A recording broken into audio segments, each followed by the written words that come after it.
दिगंबरा दिगंबरा श्रीपादवल्लभ दिगंबरा. दिगंबरा दिगंबरा श्रीपादवल्लभ दिगंबरा. श्री स्वामी समर्थ. स्वामी भक्तांनी कुठल्याही नकारात्मक घटनेत अडकू नये म्हणून स्वामी सतत प्रेरणा देतात. आणि ती प्रेरणा देण्याचे एक छोटंसं माध्यम म्हणजे स्वामी संदेश असतात. स्वामी भक्तांनो, स्वागत आहे तुमचे आपल्या स्वामी भक्तिमयी चॅनलवर. या पवित्र चॅनलवर.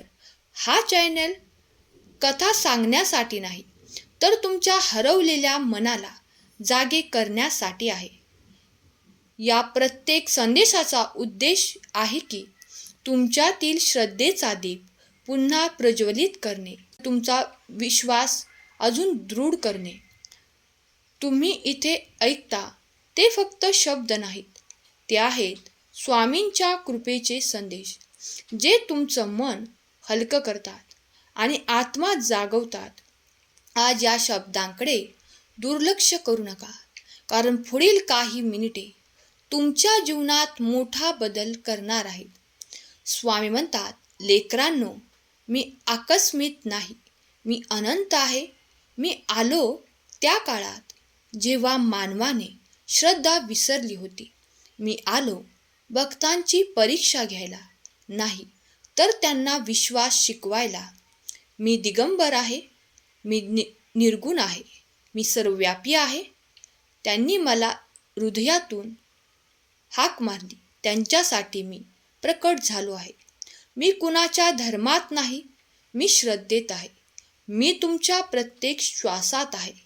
स्वामी भक्तांनो, आता तुमच्यासमोर 2 नंबर दिसत आहेत, आणि त्यापैकी ज्या नंबरकडे तुमचे मन आपोआप ओढले गेले आहे, त्या नंबरवर एक क्षणभर लक्ष केंद्रित करा आणि मनातल्या मनात स्वामी समर्थांना हाक मारा.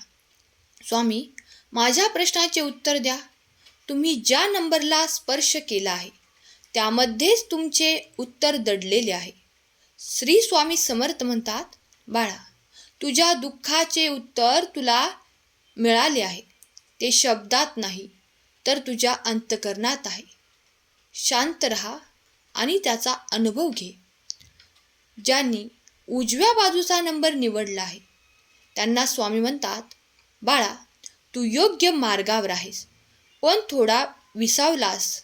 आता उठ, डोळे मिट आणि माझ्या नावाचं स्मरण कर. मी तुझ्या सोबत आहे, नेहमीपासून आहे. तू सध्या आयुष्यात खूप संघर्षातून जात आहेस. कधी मन थकले, कधी शरीर दमलंय, पण स्वामी म्हणतात, तू अजून हरला नाहीस. माझ्या कृपेने तुझ्या आयुष्यात पुन्हा प्रकाश आला आहे. स्वामी म्हणतात, माणसाला संकट येतात, पण ती त्याला मोडण्यासाठी नाही, तर त्याला घडवण्यासाठी येतात. तू सध्या जे काही अनुभवतो आहेस ते माझ्या शिक्षेचा भाग आहे.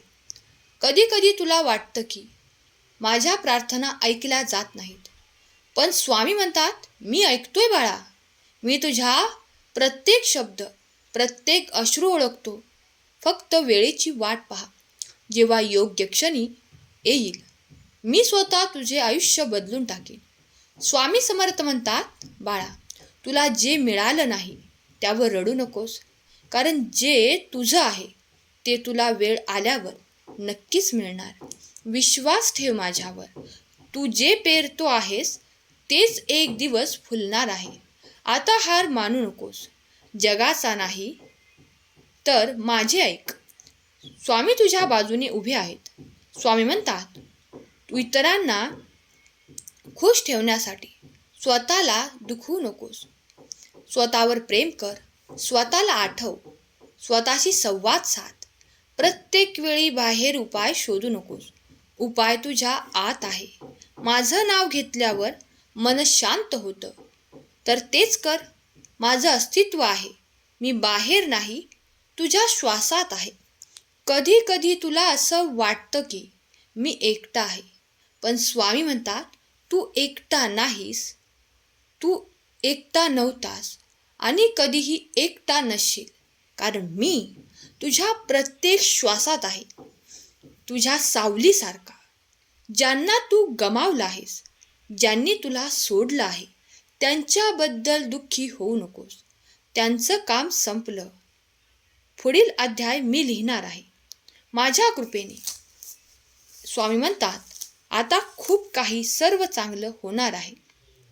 आता मी तुझं आयुष्य घडवणार आहे. धीर ठेव, कारण प्रकाश येतो तेव्हा आधी अंधार वाढतो. जेव्हा सगळं संपल्यासारखं वाटतं तेव्हाच माझा चमत्कार सुरू होतो. तुझ्या मनाचे प्रश्न आहेत, माझ्या आयुष्यात पुन्हा सुरळीत होईल का? माझी कामे होतील का? देव माझं ऐकेल का?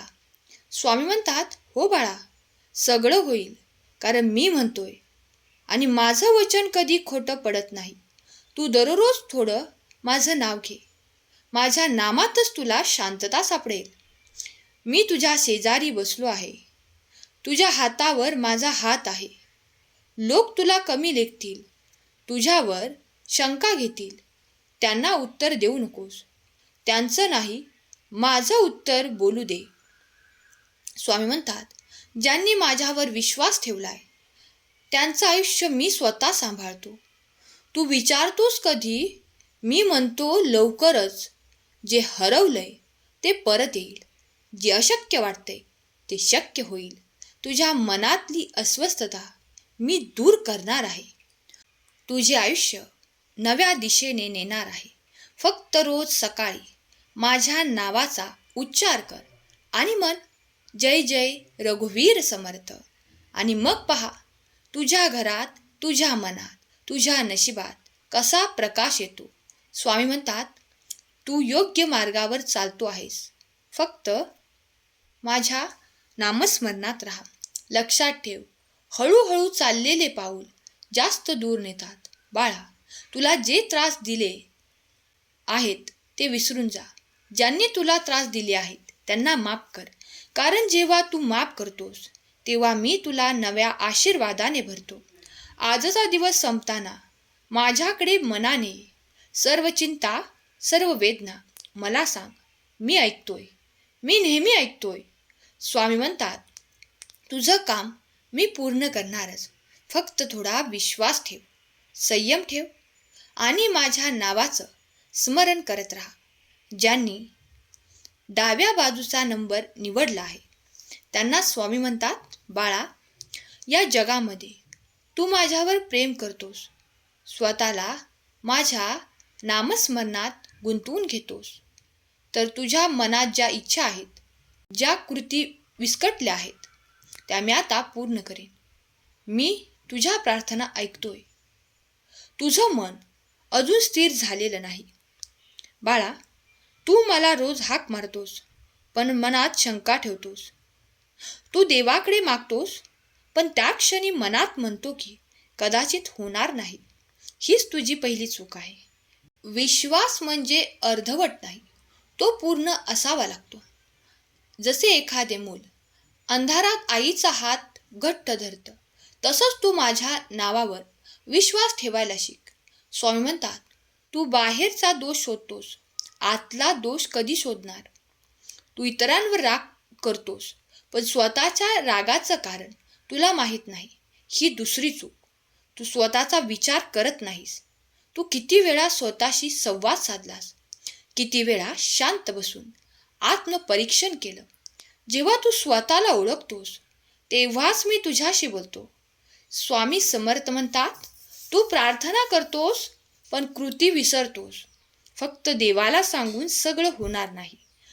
देव त्याला मदत करतो जो पाऊल टाकतो. आणि तू थांबलास भीतीमुळे, अपयशामुळे किंवा इतरांच्या बोलण्यामुळे. ही तुझी तिसरी चूक. भीती ज्याने जिंकली तो जिंकू जातो.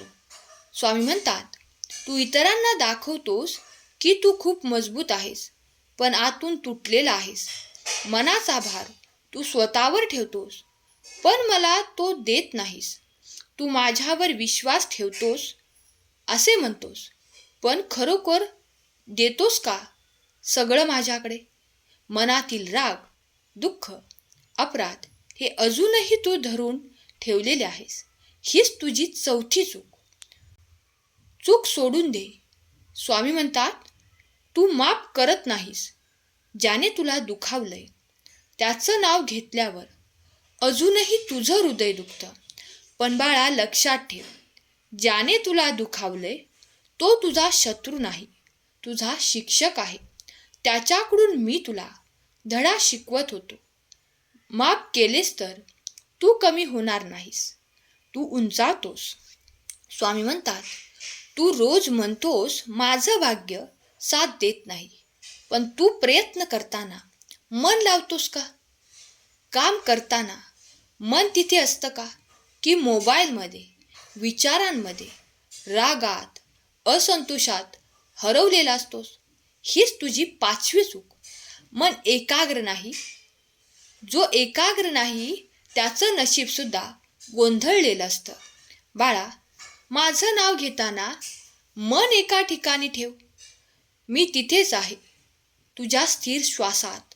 स्वामी म्हणतात, तू आयुष्यात जे काही गमावलं त्याच्यावर अजूनही अडकला आहेस. लक्षात ठेव, गेलं ते संपलं. नवीन दार मी तुझ्यासाठी उघडतोय. जुनी गोष्ट धरून ठेवू नकोस. आणि माझा आशीर्वाद तुझ्या दाराशी थांबलेला आहे. सोडून दे आणि पहा चमत्कार कसा घडतो. स्वामी म्हणतात, बाळा, तू देवाकडे मागतोस पण स्वतःच्या कर्माकडे बघत नाहीस. ही तुझी 6वी आणि सर्वात मोठी चूक आहे. कधी कधी फळ देण्यात मी विलंब करतो, कारण मी पाहतो तू तयार आहेस का ते स्वीकारण्यासाठी. जे पात्र स्वच्छ असतं त्यातच अमृत साठवलं जातं, आणि म्हणून मी तुला शुद्ध करत आहे. संकट, अपयश, एकटेपणा हे सगळं म्हणजे माझे शुद्धीकरणाचे साधन आहेत. स्वामी म्हणतात, तू थांबला आहेस पण मी नाही. तू फक्त नामस्मरण करत राहा आणि कृती करत राहा, कारण कृतीशिवाय श्रद्धा म्हणजे रिकामं भांडं. आता मला सांग, किती वेळा तू माझं नाव घेताना मनापासून घेतलं? किती वेळा तू जय जय रघुवीर समर्थ म्हणताना खरंच माझी अनुभूती घेतलीस? मी तुझ्या जवळ आहे, पण तू व्यस्त आहेस. मोबाईलमध्ये, तक्रारीमध्ये, अपेक्षांमध्ये. आता थोडं थांब, श्वास घे आणि मनात म्हण, स्वामी मला पुन्हा मार्ग दाखवा. स्वामी म्हणतात, तू माझं ऐकणार का आता? थांब, राग सोड, अभिमान सोड, गेले ते विसर आणि नवीन सुरुवात कर. कारण तुझ्या आयुष्यातील वाईट काळ संपलेला आहे आणि नवीन अध्याय मी लिहित आहे. तुझ्या जागृतीने आता तुला पुढचे कार्य करायचे आहे. बाळा, दररोज माझ्या नावाने दिवसाची सुरुवात कर. कोणावर राग येणार असेल तर माझं नाव घे. दुःख जाणवेल, माझं नाव घे. संशय वाटेल, माझं नाव घे. मी तुझ्या प्रत्येक श्वासात उत्तर देईल. स्वामी म्हणतात, ज्याने चूक ओळखली तोच बदलू शकतो, आणि तू आज तुझ्या चुका ओळखल्या आहेस म्हणून मी तुला क्षमा केली आहे. आता तू नव्याने चाल. मी तुझ्या पुढे आहे. तू हार मानत होतास, मी तुला उचलतोय. तू पावले टाकत जा, मी तुझ्यासोबत आहे. तुझ्या डोळ्यात पुन्हा प्रकाश मी देत आहे. आयुष्य अजून सुंदर होणार आहे. फक्त हे लक्षात ठेव, स्वामी समर्थ म्हणतात, कर्म बदल, विचार बदल आणि जीवन आपोआप बदलताना बघ. स्वामी भक्तांनो, हा संदेश फक्त शब्द नाही तर तो जागृती आहे. हा संदेश मनाला भिडला असेल तर संदेशाला शेअर करा आणि चॅनलला सबस्क्राईब करा. स्वामी तुमच्या प्रत्येक अश्रूचे रूपांतर आशीर्वादात करतील. केलेली सेवा स्वामींचरणी अर्पण करते. आजचा हा संदेश शेवटपर्यंत ऐकल्याबद्दल धन्यवाद. श्री स्वामी समर्थ. जय जय स्वामी समर्थ.